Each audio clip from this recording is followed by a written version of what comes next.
So every once in a while, you're going to run into a composition where you want to make a certain edit or correction where your standard tools aren't going to really do the job for you. So things like free transform for scaling and rotating and perspective transformations and whatnot aren't really going to be appropriate to fix the problem that you're trying to address. So in this particular example, I don't like the fact that there's this big gap between this group of people and this person here. This girl is actually part of this group, but she looks too far away and isolated there. So we want to try to address that if we can. In this other example over here in this layer, I'm going to go ahead and turn the second layer on and turn the first layer off by clicking on the eye there. In this particular example, what I want is a 4x4 inch crop of this image. Now I've created some guides in this file already, so I'm going to turn them on under the view menu. I'm going to go ahead and say show guides. And you can see that if I were to try to crop this 4-inch rectangle between these two blue guides, I'm going to be chopping him off on the right-hand side there. So that's not going to work. So I need to address that. So we'll come back to that image in just a minute. Let's go ahead and turn the guides back off. View, show guides. And let's turn the second layer off and the first layer back on. And we're going to target that first layer by clicking on the word without help. That's the name of that layer there. Okay, so before this feature content aware scale that I'm going to show you, in the old days, what would you do to try to fix this problem? Well, if I make my selection by switching to the marquee tool by pressing the letter M and just simply select this side of the image here by pressing and dragging and then switching to the move tool by pressing the letter V on my keyboard and then just start clicking and dragging to move these pixels over. I'm holding the shift key down so that it doesn't shift vertically as I move it horizontally. So there, I've just moved that over. Let's see what kind of a job that did. We'll go ahead and deselect by pressing Command or Control D. You can see, yeah, that's not so good because we now have this visible vertical seam, and we're going to have to go do a lot of retouching to get rid of that seam. So obviously that's not what we wanted. I'm going to go back over here to my history panel by clicking on the history panel icon, and that will open it up. And this is a visual way to do multiple undo. I'm going to click on the word open just to take us back to where we started from. Okay, so just a simple moving the pixels over wasn't going to cut it. And obviously a scale is probably not going to do it either. Just run that through real quick. We'll make a selection, press M from marquee selection tool. We'll go ahead and drag out a selection. And if I do Command T or Control T to bring up the free transform mode, you see I get a bounding box around my selection. And as I scale that, you can see that just causes another problem where it's actually transforming and distorting those pixels and making her just a sliver. So not what we're trying to address there. Let's go ahead and undo that by hitting the escape key to cancel that free transform. And I'll go ahead and deselect Command D. So what to do? Well, that's where content aware scale comes in handy. So we're going to go to the edit menu and choose content aware scale. Now at first glance, it looks exactly like free transform in terms of putting a bounding box around the pixels on this layer. But watch what happens when I start dragging the middle handle here towards the left. You can see that it is shifting pixels over and attempting to preserve the important content. Now you need to pay attention as you do this. It does a phenomenal job just out of the gate, but you need to look for things going haywire. Pay attention to her hand right here on the left-hand side. You can see if I take the resize handle too far to the left, her hand starts to get dismembered there a little bit. So I want to back off there a little bit.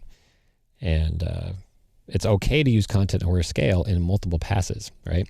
Do it once, fix it a little bit, apply it, and then maybe work it from the other side to see if you can get some better results. So that's what I'm going to do here. I'm going to stop right about there and hit enter to apply that. And then I'm going to go to edit content aware scale again, and this time do it from the left-hand side and bring her closer to the group that way. And again, you just want to make sure you're not chopping off the hand. So one thing you might take a look for is to see if there's some tools to help you out here. And that's what I'm going to do. I'm going to hit escape. It's okay to give content aware scale a little guidance, right? If I don't have a selection started before I actually use content aware scale, then it's working on the whole layer. But if I make a selection and just say, hey, I want you to focus on this region here as I'm using content aware scale, that's perfectly legal to do. So I'm going to make my selection. I'm going to go back to edit content aware scale. And these marching ants might get in the way. They're kind of distracting, so you can hide them under the view menu.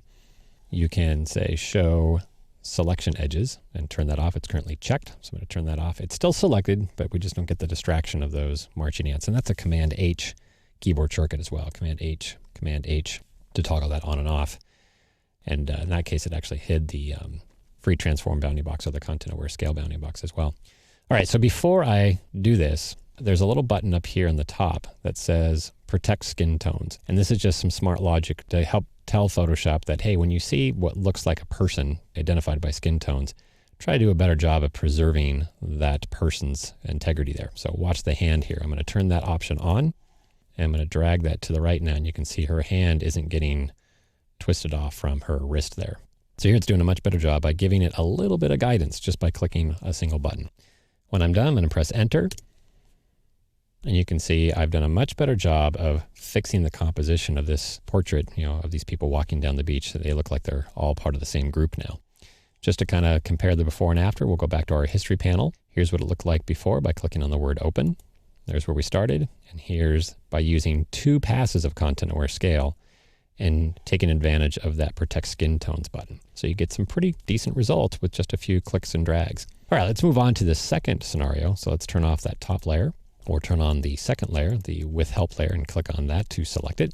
And I said we had some guides here, so let's go turn those guides back on. Command semicolon, we'll turn those on, or you can go back to view show guides and that menu command there. So let's go use content aware scale and see if that will fix the problem for us. Under edit, content aware scale, I'm going to go ahead and click on that right hand handle and start dragging it to the left. And you can see right away it is not doing what we were hoping it was going to do. It's making them look very strange and cartoonish. So I'm going to hit the escape key on my keyboard to cancel that. And it turns out that sometimes content aware scale just needs a little bit more guidance, a little bit more help on what is important in the image. It does a pretty good job and a lot of the time of guessing, but every once in a while you need to give it a little nudge. And to do that, we're going to make a selection of the areas that we think are really important. There's a great selection tool that does a quick work of that. It's called the Quick Selection Tool. Good name. I'm going to press the letter W on my keyboard to switch to that tool. It's the 4th one from the top here. And I'm just going to very quickly drag through the areas of the image that I think are important. And I don't have to be all that precise. It's just a very quick selection tool. If you get some extra area that you don't care about, I'm going to hold down the Option key or the Alt key and just drag out those outside areas there. And to subtract them from that selection, I'm going to go let go of the modifier key now.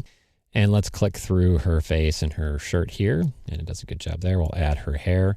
I don't have to hold any modifier keys down. As I drag into a new area, it automatically is going to add to my current selection. So very quick tool here. If I accidentally drag too far, no worries, I can fix that. I'm going to hold down the Option key to subtract the area between those two. Great. And we'll subtract a little bit off to the left of his head here. Okay, that's a good enough selection for what we're trying to accomplish.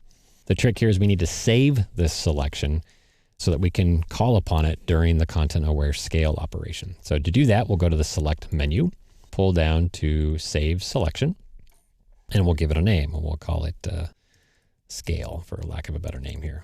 All right, we'll go ahead and click OK.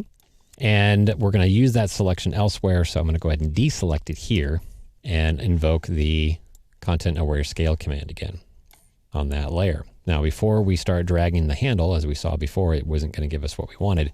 So I'm going to take advantage of this protect feature. I'm going to go ahead and make sure this skin tones button's turned off because we don't need it for this particular image because we've already saved the people. So under the protect menu where it says none, I'm going to pull down and choose scale. That's that selection that we saved earlier. And now when I drag the handle and start dragging it to the left, you'll see it does a much better job of preserving that content and just squeezing the space in between. So that's looking pretty good. He's within the guide on the right-hand side. It's still kind of a free transform of sorts, so I can just click in the middle to reposition it within those guides. And if I want to squeeze him a little bit over from the left-hand side, I'll go ahead and drag that handle until I get the result I'm looking for. So that's pretty good. I might have some retouching cleanup to do on some edges here, but that's a quick, easy job with something like the healing brush or the clone stamp tool. All in all, though, this was a pretty quick job. I'm going to go ahead and hit the Enter key, and we'll see the final results. I'll press the C key for the crop tool and drag out our crop between those guides that I'd created earlier, the 4x4 crop. Hit Enter, and you can see there's my final composition without a lot of fuss or muss, and just was pretty cool. Content aware scale, it's your friend. Just remember, sometimes you might need to give it a little guidance.